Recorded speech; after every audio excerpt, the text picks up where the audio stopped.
Fala galera do canal, me chamo Juliano. No vídeo de hoje veremos mais discussão sobre a movimentação dos Brics. Eu já digo que o vídeo é bastante polêmico, alguns vão concordar, outros vão discordar, mas faz parte. Deixe seu like e inscreva-se no nosso canal para ajudar na divulgação e valeu! Discussion a little bit more in the direction of some of these alliances, mini blocs, and institutions that are challenging Western hegemony and power. And one of the things there's been a lot of talk about in recent years is the Belt and Road Initiative. There's also been a lot of talk about the Wagner Group recently. Throughout large parts of Africa, Russia has tremendous influence purely by providing regime security to authoritarian regimes. All across Asia, Africa, and Latin America, BRI projects have had a tremendous amount of influence and have actually built serious infrastructure in countries that never had it before. So, Bill, I'd like to ask you, doesn't economic alliance necessarily lead to a political and strategic alignment between countries, or is it possible that China will be dispensing economic aid and infrastructure projects across the world, but countries are not necessarily going to align with them strategically or ideologically? Well, you know, what's interesting is, let me just start with a small example and then we can broaden it out. But South Africa has decided to throw its lot in with Russia. So South Africa has supported Putin in his murderous war with Ukraine. South Africa does 0.5% of their trade with Russia. And they do something like 35% of their trade with the United States, the EU, and all the allies who are against Russia. So that doesn't make any sense. It's not in their economic interest to side with Russia. So why are they siding with Russia? It's very simple. Because there's corruption in the South African government. Somebody has been paid. Putin or one of his people have paid the people there. And to broaden it out, there was an interesting expose done by the Dossier Group. Dossier Group is connected to Mikhail Khodorkovsky, the former prisoner of Putin's. And they do all sorts of interesting data leaks and hacks and so on. And they were able to hack Prigozhin or Wagner's emails. And they found in one set of emails that there was an election going on in Madagascar. And I think that there was something like 7 presidential candidates. And according to the emails, they bribed every single one of the candidates.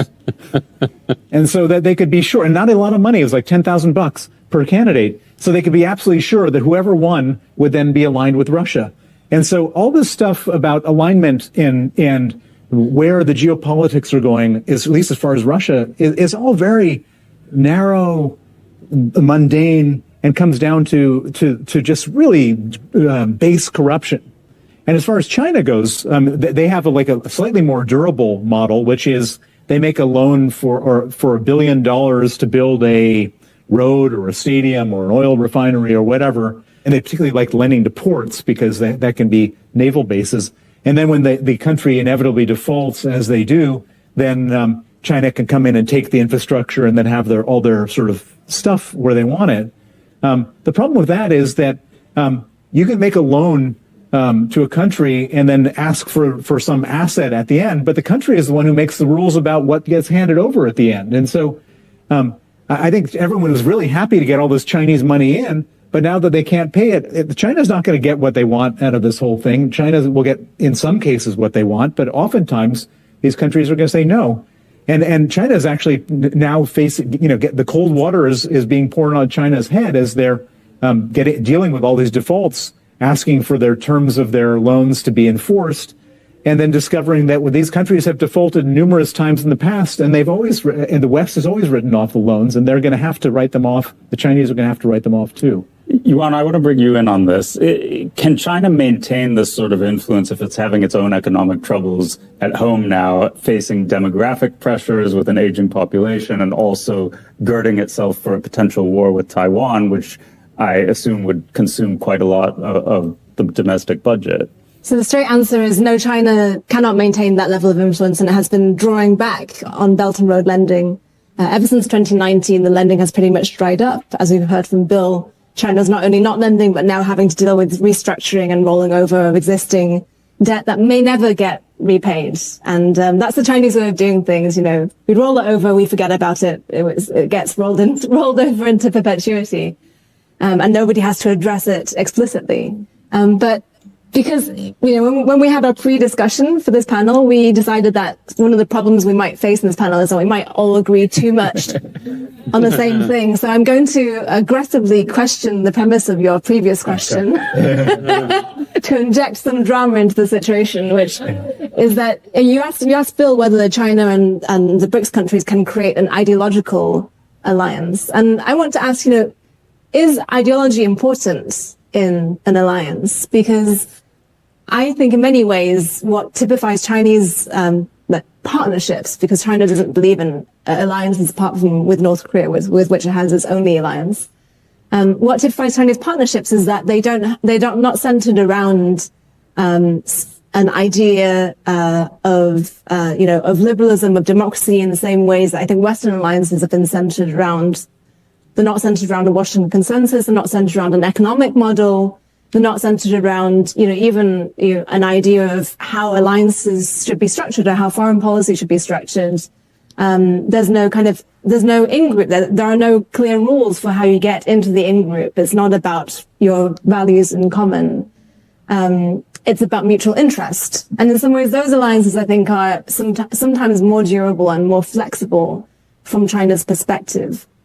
Over the last few years, after kind of quietly winding down the Belt and Road Initiative, China's launched what it calls the Global Civilization Initiative.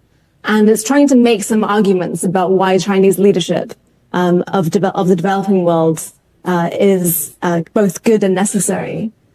And it's at the start of creating perhaps an ideology of Chinese leadership. But if I think there's anything uniting Chinese partnerships, you could say that it's anti-Western in some ways. It's anti what's gone before.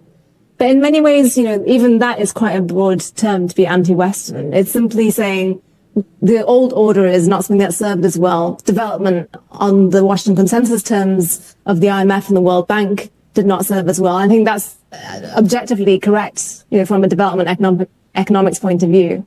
And it's saying we want something different, but what that something different is not very, very, very clear. I mean, it hasn't, in the past, it's been lending for infrastructure. It's been turning the other way and not saying things about human rights abuses, and that being quite a mutual agreement. No lectures, just airports. That's the terms of engagement. But is that an ideology? Well, let me come back to with a question about political alignment. Then, I mean, do you think that even if ideology is absent and they just want friends and they just want economic partners, does it matter if there's a war with Taiwan that China has X number of countries on its side or in its camp? I think in the case of a war with Taiwan, which I still think, and perhaps this is motivated reasoning, because I deeply hope that that's not going to happen in our lifetimes. The most important alliances are those that are already drawn. South Korea, Japan, and the US will either explicitly intervene or take measures to sanction China. And I think those partnerships around China are what matters. So having 70 votes at the United Nations from Latin American and African countries is not going to do very much for China when it comes to the to the actual material fact of its influence in Taiwan in a war. But even there, I think the interesting thing is many of China's close neighbors, like India, like the Philippines, like all of the South China Sea countries that would also have influence in the event of a war with Taiwan, China's ended up having, pretty terrible relations with over the last decade. And if anything, has painted itself into a corner where it's the only one that can really stand up for itself in the Pacific. In the case of a war with Taiwan, I think that probably brings the question as to what Russia could do in that case, and what kind of Russia there will be in that event. Well, Sergey, let's talk. Então, após assistir essa entrevista, eu discordei do primeiro entrevistado. Claro que o cara deve ser algum tipo de professor PhD ou jornalista internacional com 50 anos de profissão, e quem sou eu para criticar a fala dele? Porém, mesmo assim, eu vou dar meu ponto de vista. Eu acho muito raso falar que o apoio da África do Sul com a Rússia se trata apenas de corrupção. Lógico, provavelmente deve existir, claro que deve, mas não se trata apenas disso. Se olharmos o bloco em si do Brics, nenhum criticou abertamente o posicionamento da Rússia. Todos criticaram a guerra, porém nunca apenas a Rússia, pelo menos até onde eu me lembre.